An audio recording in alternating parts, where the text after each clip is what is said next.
Welcome everyone and good morning. I'm Dániel Bednárik and let me introduce to you my PhD topic and my progress in the topic of therapeutic strategies in Clostridium difficile infection. A few words about me. I'm a PhD student and a resident doctor in Heim Children's Hospital. My supervisors are Katalin Lenti and László Földveri Nagy. My SMS is Anne Trans and my statistician is Noemi Gere. All specific goals. In the first project, comparing the effectiveness and safety of different therapies in C. diff infection in adults, and in the second project, the same but in the pediatric population. So let me introduce to you my first project, which is comparing the effectiveness and safety of different therapies in C. diff infection in adults. A few words about the background. Why is it a hot topic and why is it a really important topic nowadays? So this is the most common healthcare associated diarrhea worldwide from 20 to 27%. Almost 500,000 cases were registered in the US among adults and children according to the latest data. More than 10,000 deaths were registered in the US and the incidence of relapses is around from 15 to 35%. Our aim is to find the best possible therapy. Or clinical question, which is the best therapeutic option for C. diff infection? For this, we use the PICO framework, P adult patients with C. diff infection, I and C any intervention given, and for outcome the clinical resolution of C. diff associated diarrhea, recurrency, overall survival, morbidity and side effects. Our hypothesis, fecal microbiota transplant, so FMT, is the superior therapy for C. diff infection.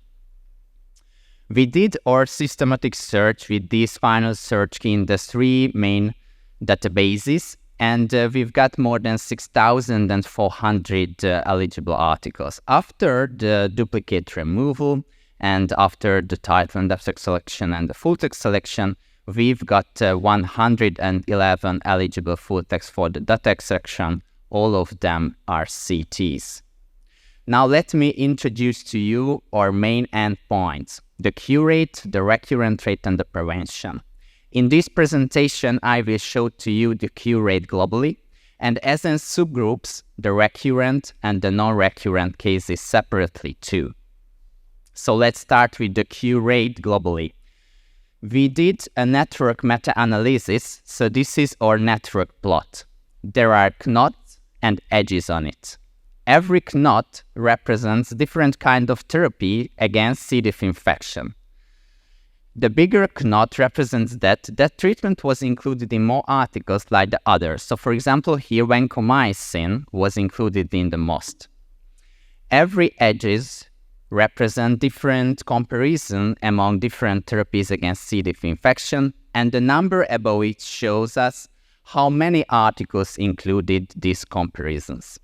So for example, for this analysis, we included 16 interventions from 28 studies and a little bit less than 5,000 patients were included.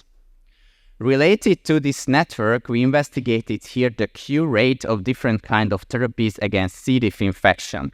As a clinician, it's really important outcome how effective our therapy is. In this league table, the possible treatments are in the blue bars, and they are in descending orders according to P-score. Above the blue bars, there are the direct comparisons, and below it, the direct and the estimated, so the indirect ones put together. Odds ratio is given in the cells. We compared one treatment from the left with one treatment from the right, and it indicates how greater the chance of recovery. So for example, if we compare FMT with fidaxomicin, it's not good. So in that case, in the FMT arm, there is almost 6 times higher chance of recovery like in the fidaxomicin arm. Confidence interval is shown in brackets. If both elements are greater than 1, the result can be said to be significant. We mark these results with orange here. These results, especially the fact FMT is mathematically significantly better like the other treatments, and FMT's P-score is also significantly larger like the other treatments one, suggests that In the case of C. diff infection globally, the best possible therapy is FMT therapy. Let me introduce to you our first subgroup, the recurrence subgroup. For this analysis, we included only those studies which investigated patients who suffered from recurrent C. diff infection. For this analysis, we included 11 interventions from 10 studies, and more than 2,200 patients were included for it. In this league table, FMT became the first in the row, and if we compared it with the fidaxomicin, there is almost 8 times higher chance of recovery like in the fidaxomicin arm.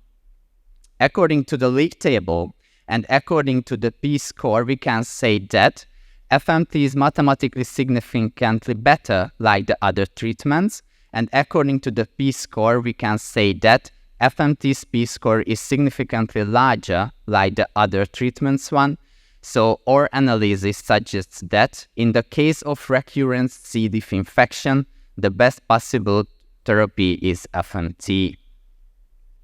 Let me introduce to you the other subgroup, the non-recurrent subgroup. For this analysis, we included only studies which included patients who suffered from non-recurrent C. diff infection. For this, we used 12 interventions from 17 studies, and more than 2,400 patients were included for it. In our league table, fidaxomicin became the first in the row.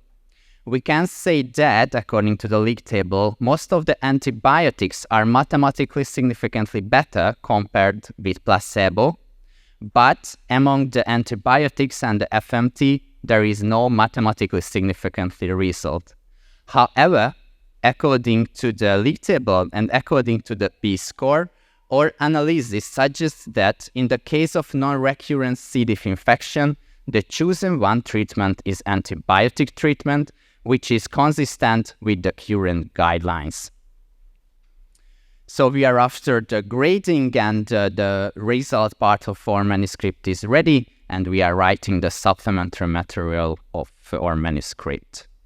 Now let me introduce to you my second project, which is comparing the effectiveness and safety of different therapies in C. diff infection in pediatric patients. A few words about the background again, which is more or less the same like in the case of adult population, but let me highlight a few things. So according to the current data, because this is this year data, there were around 20,000 hospitalized children who suffered from C. diff in the US. And the number of cases are growing and growing. And this is the fact. Why is it a hot topic nowadays? And the other thing which is really important, I think, this illness is really common and important in the case of those children who spend a lot of time in hospital due to underlying diseases. So for them, it's really important to get the chance to give the best possible therapy against C. diff. So our aim is to find the best possible therapy for children. Our clinical question, which is the best therapeutic option for C. diff infection? For this, we use again the PICO framework, P children under age 18 with C. diff infection, INC, fecal microbiota transplant, or any other intervention given. And for outcome, the clinical resolution of C. diff-associated diarrhea, recurrency, overall survival, morbidity, and side effects. Our hypothesis, FMT is the superior therapy for C. diff infection for children too. We did our systematic search with this final search key in the 3 big databases, and we've got more than 10,400 articles. After the duplicate removal, we've got 7,793 articles. We are after the duplicate removal. The title and abstract selection is ongoing. And for summary, we would like to finish our first project in this year and the next project in the beginning of the next year. So at the end, thank you for your kindly attention.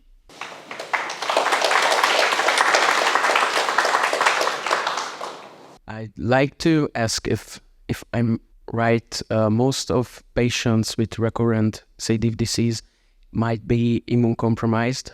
And so is it safe to just give them this fecal microbiotas? Yeah, it's really good question. And by the way, according to the literature, it's not 100% sure.